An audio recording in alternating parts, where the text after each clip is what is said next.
Bonjour à vous et bienvenue à nouveau sur la chaîne Jeux de société. Et bien aujourd'hui je tenais absolument à vous parler de ce jeu qui s'appelle Phantom Leader, qui est un jeu de guerre, un wargame en américain, qui est en édition de luxe, puisqu'il y a eu une version précédente beaucoup plus difficile que cette version-là. Celle-ci a été un petit peu plus simplifiée, sachant qu'on peut monter ou descendre les niveaux. On regardera ça un petit peu plus en détail.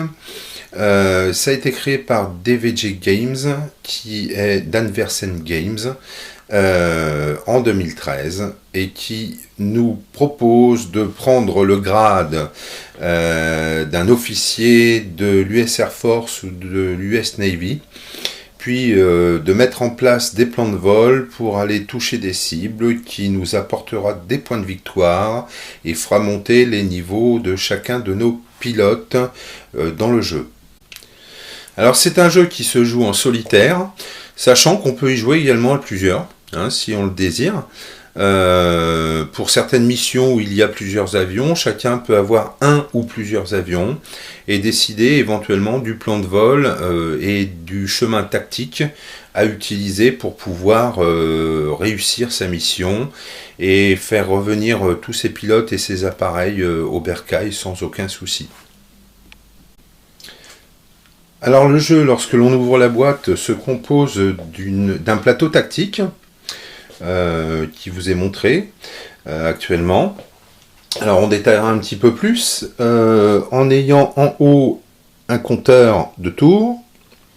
Ensuite ici le deck de cibles que l'on va attribuer pour chaque campagne.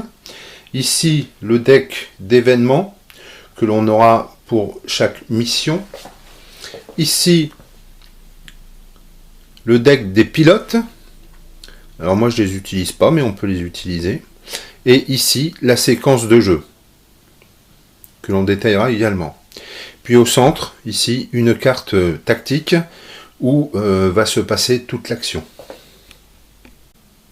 Alors lors de nos campagnes, eh bien, nous aurons différentes séquences de jeu qui se distribue en phases, sachant que nous allons avoir la phase de pré-vol, nous allons avoir la phase d'approche sur la cible, vol d'approche sur la cible, nous allons avoir la phase lorsque nous sommes sur la cible, nous allons également avoir la phase vol retour au bercail, c'est-à-dire retour à la maison, et puis la phase de débriefing.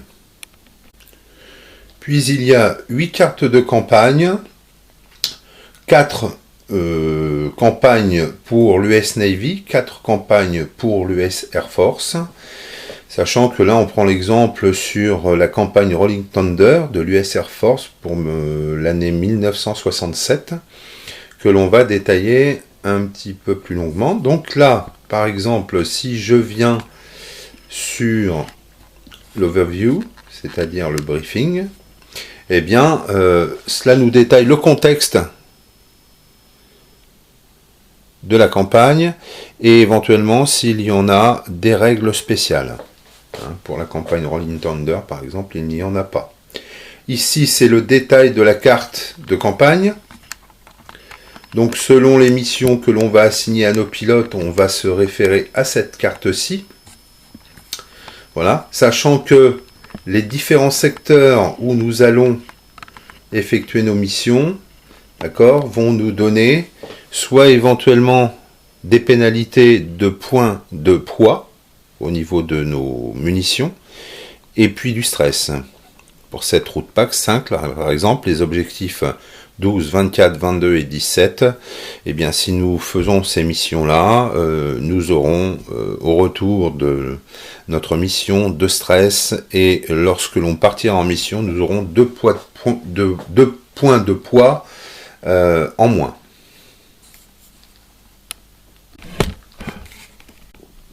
Ici, donc, les points de victoire au niveau des campagnes, donc celle-ci toujours Rolling Thunder, sachant que pour une campagne courte, les points de victoire vont de -5, 5 ou moins, en passant par 6, 8, 9, 11, 12, 13 et 14+, 5 ou moins, désastreuse, 6 ou 8 pauvre, 9 à 11 correct, 12 à 13 bonne et 14 et plus excellente. Donc on voit qu'ici on a campagne courte qui va durer 4 jours et sur lequel nous allons gagner des options spéciales au nombre de 16. Ici la campagne moyenne avec le nombre de points de victoire qui durera 7 jours et qui nous donne 28 points d'options spéciales. Ici une campagne longue qui durera 11 jours et au départ nous donnera 54 points d'options spéciales. Puis ici les munitions, donc les armes que l'on pourra utiliser durant cette campagne, puisque selon les dates, selon les années, eh bien certaines armes n'étaient pas encore mises sur le marché de la guerre.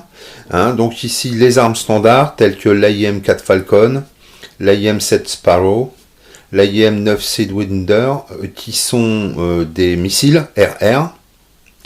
Ensuite MK82 bombe en fer, MK83 bombe en fer, MK84 bombe en fer. Ensuite la GM45 Shrike,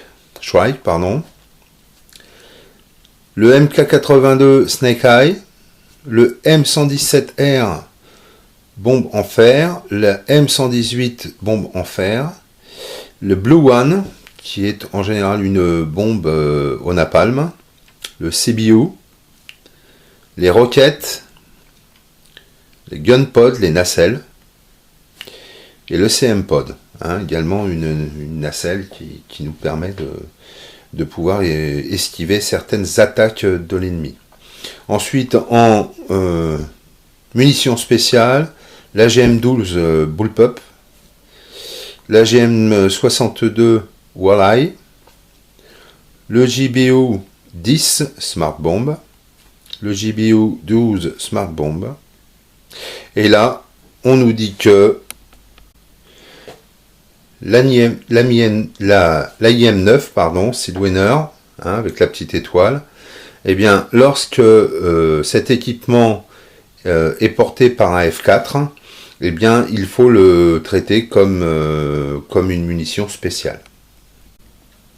Et pour finir, les bonus de reconnaissance, il y aura également un petit marqueur qui se placera sur Start, les bonus de renseignement et les bonus ou malus politiques, selon si l'on est trop agressif ou pas pendant la campagne. Puis il y a également dans la boîte une carte de référence où nous pouvons regarder à n'importe quel moment du jeu le nombre d'appareils et donc de pilotes lors des campagnes courtes, des campagnes moyennes et des campagnes longues, sachant qu'on a un nouveau, un bleu, un expérimenté, enfin un normal, un expérimenté et un vétéran, et un as, sachant que l'as c'est le plus haut, donc il n'y a plus de promotion possible. Ici ce sont le coût des points spéciaux, des options spéciales que l'on peut avoir en début de jeu ou pendant le jeu. Ici ce sont les séquences d'attaque des appareils. Ici l'accumulation du stress avant, pendant et après les missions. Ici la séquence d'attaque des bandits et des sites ennemis. Ici les opérations Search and Rescue, c'est-à-dire recherche et secours. Ici les mouvements des bandits, qui sont les avions ennemis. Et ici les gains d'expérience. Lorsque nous avons choisi la campagne à laquelle nous voulons participer, eh bien, nous allons créer un deck de cartes cibles qui va être posé sur le plateau tactique. D'accord ? Et je vais vous faire voir un petit exemple d'une carte cible.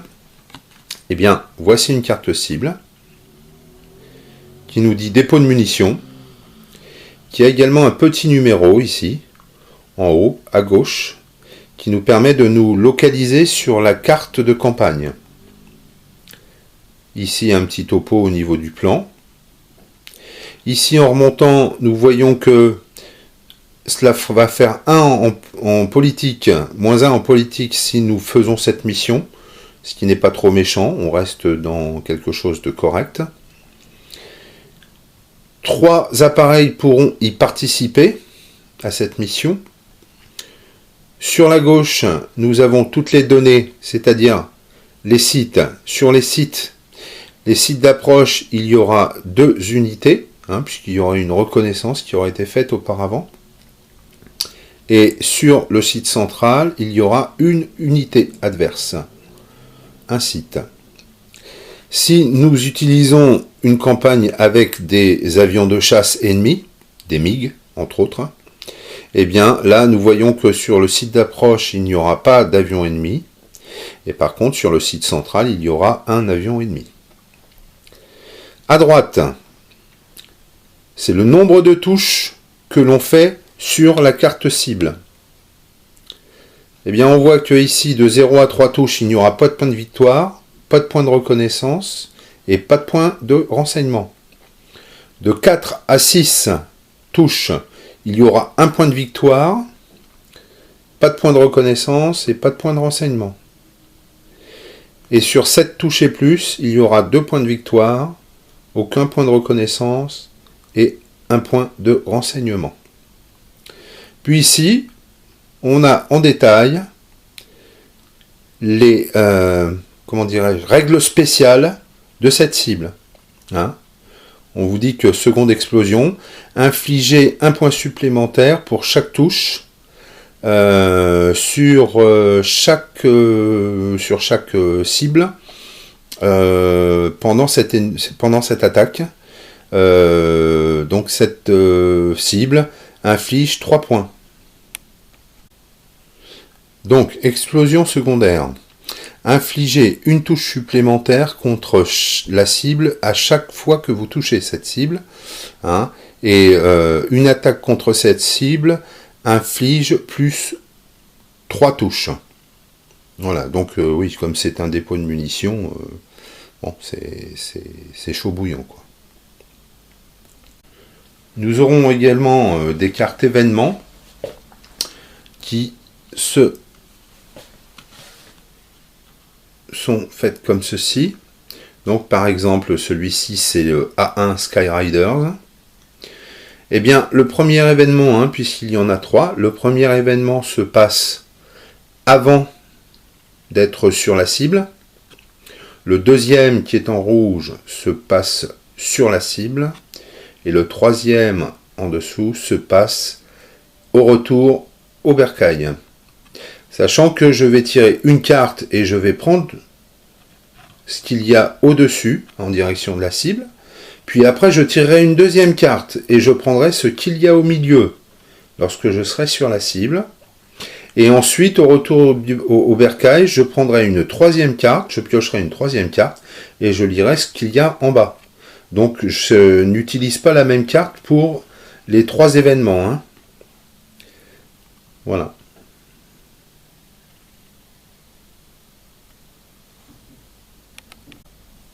Ensuite, nous avons des cartes appareils et pilotes, donc des appareils de différents types, et qui sont tous différents selon les années où ils sont entrés en action pendant cette guerre.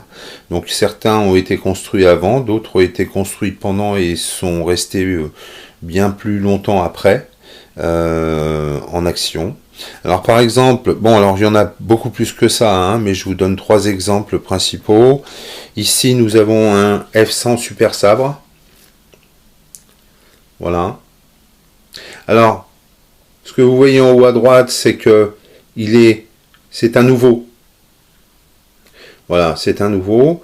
Et sur le côté du chiffre ici, le chiffre qui est à côté, et bien là, lorsque ce nouveau aura participé à des missions et aura gagné 4 points d'expérience, eh bien, on pourra le retourner pour qu'il passe bleu. Alors, green, c'est bleu. Voilà. Une fois qu'il aura eu 6 points d'expérience, il pourra à nouveau acquérir de l'expérience et être promu au sein de de son escadrille. Puis le prénom du pilote, Taz, pour cet exemple. Ici, l'insigne argenté veut dire qu'il appartient à l'US Air Force, sachant que l'US Navy, c'est une insigne dorée. Donc ici, vous avez le nom de l'avion. Et ici, vous verrez que lorsque l'on met en place des campagnes, eh bien, vous avez des avions qui sont plus ou moins costauds, plus ou moins bons, sachant que le F4 Phantom 2, c'est l'un des meilleurs. Par contre, si vous avez des avions moins performants, plus anciens, ça vous permettra de pouvoir cumuler des points d'options spéciales qui vous serviront durant cette campagne. Sur une campagne courte, par exemple, on pourra accumuler 3 points d'options spéciales, moyenne 6 et grande, longue 9. Ici, vous avez la date à laquelle l'avion est apparu, a été mis en action, jusqu'à la date sur laquelle il a été arrêté. Et donc, en général, détruit. Ensuite, ici, les points de stress que l'on verra, lorsque nos pilotes sont en mission, bien obligatoirement, selon la menace extérieure, eh bien, ils subissent du stress. Sachant que le C qui est ici, c'est cool, calme. Et donc, après chaque mission, certains pilotes peuvent récupérer 0 ou plusieurs points de calme qui leur permettent on va dire, d'enlever un peu de stress par rapport aux missions précédentes. On voit que celui-ci, par exemple, de 0 à 3, tout va bien, son statut est OK. Là, c'est un pilote lent. On verra ce que cela donne après au niveau des phases. Au niveau de l'attaque aérienne, il a -1 sur son jet de dés. Et attaque au sol, il a +0. Donc son jet de dés n'est pas modifié.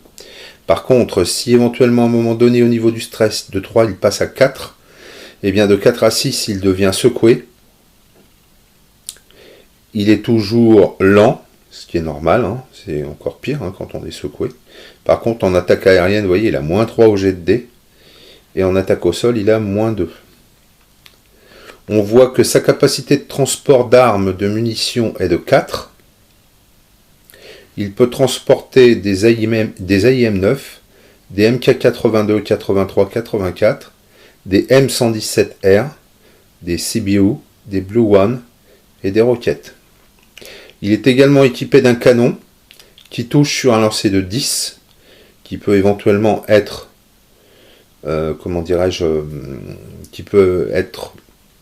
qui peut avoir du plus ou du moins selon le niveau et la qualité du pilote. Et en fin de compte, ici on voit que il est obligé de tirer de son canon dans le même secteur que là où il est lui. Le canon permet des attaques aériennes et des attaques au sol. Voilà pour celle-ci. Celle-ci est exactement la même chose, sauf que là, au lieu d'avoir... Alors, le pilote s'appelle Lefty. Au lieu d'avoir un F-100 Super Sabre, on a un F-105 Thunder Chief. Donc qui lui nous donne pareil, un appareil plus ancien, donc qui nous donne plus 2 options spéciales sur une campagne courte, 4 sur une campagne moyenne, 6 sur une campagne longue. On voit également que ici, eh bien, il a été créé en 1958 et il a arrêté ses services en 1984. Voilà, et ici le statut du pilote. Et puis le number one du number one, la bête de la bête, qui est donc cette fois-ci le F4 Phantom 2. Donc oui, vous voyez que lui, quand on le prend, on n'a pas d'option spéciale supplémentaire. Donc lui, son pilote s'appelle Cajun, c'est un nouveau. Si l'on arrive à 4, on passe donc au niveau supérieur. On passe de nouveau à bleu, puis de normal à... parce que toutes les cartes sont réversibles. Voilà. Donc à expérimenter. Et enfin de vétéran à As. Alors en général, on ne peut pas passer de nouveau à As en une campagne. Vous allez voir. parce que les pilotes ont besoin de repos. Voilà. On voit que lui, eh bien, le Phantom 2, il a été créé en 1962 et il a fini ses états de service en 1990. Voilà. Et les capacités qu'on verra tout à l'heure, je vous en ai expliqué un petit peu, et on verra un petit peu plus tout à l'heure lors d'une campagne.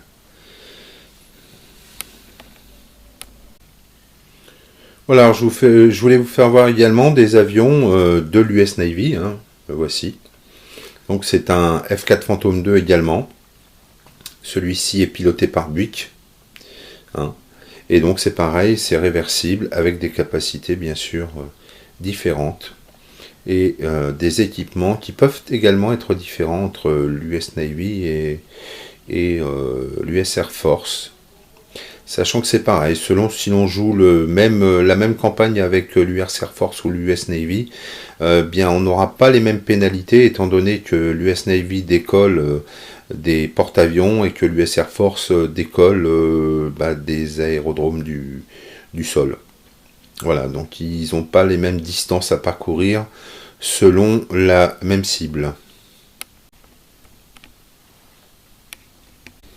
Une feuille de marque que l'on détaillera tout à l'heure, sachant qu'on n'en a qu'une seule dans la boîte, donc on peut soit en faire des photocopies, soit la télécharger sur DVG Game en PDF.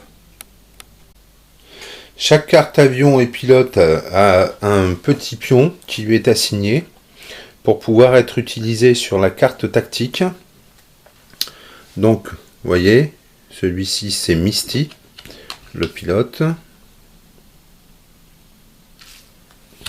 Et donc son petit pion, que l'on voit ici, c'est également Misty.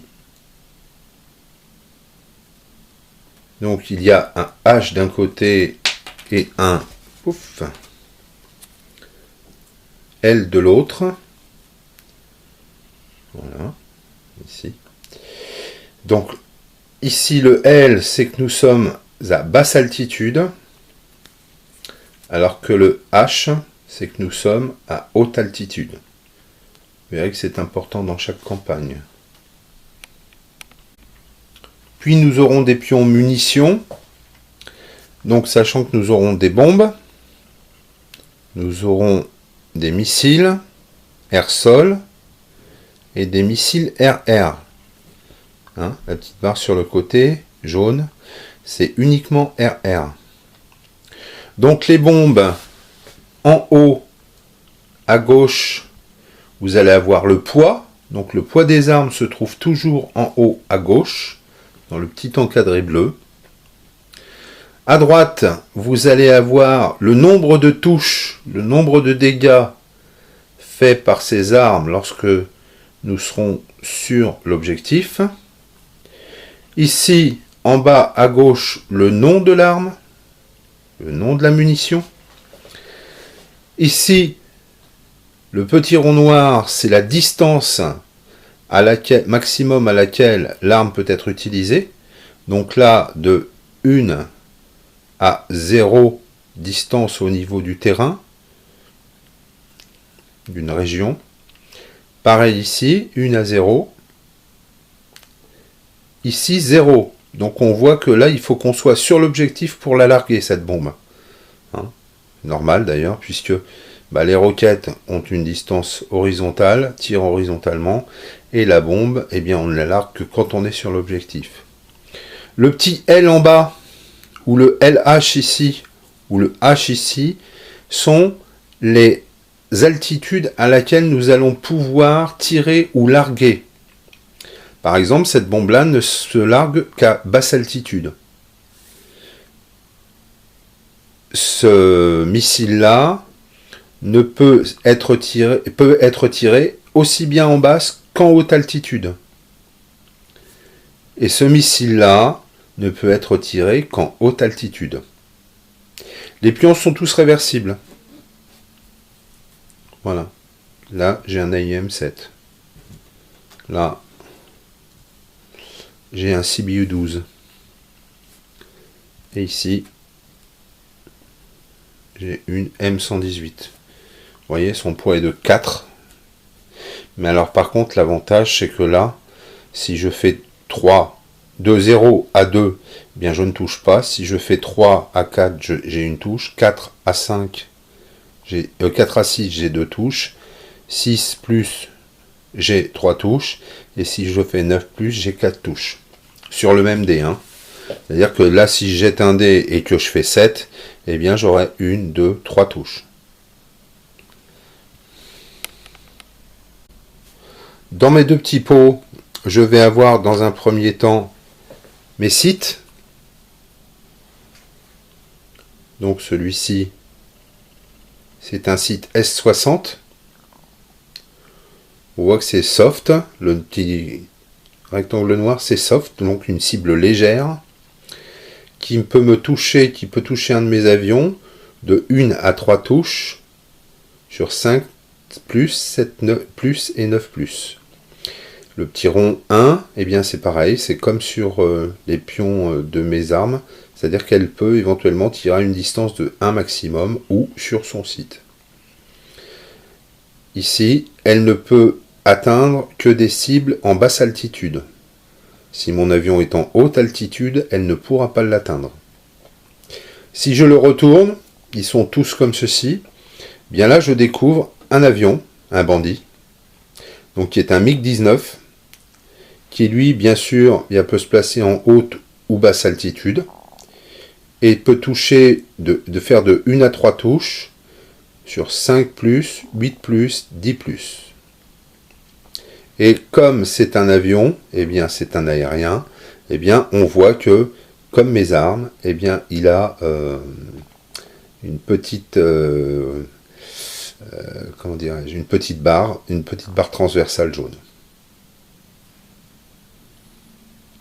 Puis il y a également les orientations de mes sites au sol, à condition que mes sites soient à une distance de 1. Si les sites que j'ai, les sites ennemis qui ont été placés n'ont pas de distance, eh bien on n'a pas besoin de mettre d'orientation. Hein, sachant que par exemple, si cette orientation est tirée avec un site de distance minimum de 1, eh bien le site, lui, tirera soit sur sa surface de terrain, soit sur les surfaces de 1 autour qui sont ici. Mais il ne pourra pas tirer là, à ce petit endroit-là. Il ne pourra pas tirer sur la case centrale et il ne pourra pas tirer non plus sur le petit côté à gauche. Sachant que les extrémités droite et gauche qui sont ici, s'il a un petit rond noir pour 1, eh bien il ne pourra pas tirer dessus parce que c'est trop loin, étant donné que sa case est là. Ça ferait 1, 2 de distance, 1, 2 de distance, ça fait trop. Donc au mieux, il pourrait, si vraiment il avait tout, il pourrait tirer là, donc là il tire sur ces cases de devant et sur celle-ci. Il pourrait tirer aussi sur celle-là, sur la case du centre et sur la petite qui est à côté. Mais pas sur les deux grandes qui sont aux extrémités. Nous avons également un dé à 10 faces. Jusque 4 chemins de vol pour effectuer nos plans de vol. Des pions touches de cible qui vont de 1 à 8. Et des pions stress des pilotes qui vont également de 1 à 8. Une très jolie règle en anglais en papier glacé qui va jusque 28 pages si je me souviens bien, ou 25. Mais elles sont pas très difficiles à lire. Non, 23 pages, mais elles sont pas très difficiles à lire, sachant qu'il y a 3 pages sur lesquelles, dans 2 pages, sur lesquelles on fait un exemple de mission. Voilà. Ici, en plus, la feuille où on a le détail de chaque munition. Ici, une partie de cette feuille et les autres feuilles où on a le détail de chaque appareil. Alors vous voyez, il y en a un. Il y a ce qu'il faut en appareil. Hein. Et puis ici une partie de règles optionnelles que l'on peut mettre pour rendre éventuellement les les missions et les campagnes plus difficiles ou plus faciles, hein, selon votre expérience. Voilà, donc ça c'est la règle, elle est vraiment très belle, papier glacé, tout en couleur, belle épaisseur de page, belle épaisseur de feuille, hein, où tout est détaillé, alors bien sûr en anglais, mais je vais vous faire voir, il existe un site sur lequel vous pouvez avoir les règles en français. Alors moi je l'ai trouvé sur Board Game Geek, hein. Voilà, qui vous met un lien, qui vous apporte, qui vous amène directement sur le site. Voilà, donc vous voyez, il n'y a pas de problème, on peut sans aucun souci trouver la règle en français. Après c'est simplement les cartes, mais bon c'est pareil, alors on a un petit peu de notion d'anglais, on y arrive, ou alors bah moi quand il y a des petites choses que je comprends pas, maintenant on a des super smartphones, hein, qui nous permettent de pouvoir, quand on tape un texte, hop, il nous le passe en anglais, ça c'est génial, et puis ça nous permet de réviser un peu l'anglais. Voilà, moi j'ai pas été extrêmement balèze en anglais, ça m'intéressait pas trop, et bah du coup ça me force à m'y replonger, et je trouve pas ça désagréable. Voilà, donc c'est exactement... Alors, ce qu'il faut savoir, c'est que sur ce Phantom Leader là, voilà, c'est la première version. C'est pas la version Deluxe, c'est la première version. Mais c'est exactement les mêmes règles. Il n'y a que quelques petits chiffres qui diffèrent. Donc, il suffit simplement de se référer aux chiffres sur Phantom Leader version Deluxe. Par rapport aux chiffres qui sont ici, bon par exemple les points d'options spéciaux, les points d'options spéciales pardon, selon les campagnes, mais sinon dans sa globalité le jeu est exactement le même, la façon de jouer est la même, hein. Il y a simplement des petits rajouts, plus d'appareils, donc plus de pilotes sur l'option Deluxe, et puis la carte tactique qui est un petit peu plus jolie, hein, tout bêtement. Voilà. Bah écoutez, on va se retrouver, si cela vous intéresse, pour que je fasse une petite campagne. Je vais faire une campagne de 2 jours sur War in the South, donc guerre dans le sud, par le biais de l'US Air Force en 1965. Ça dure 2 jours, donc c'est 2 tours.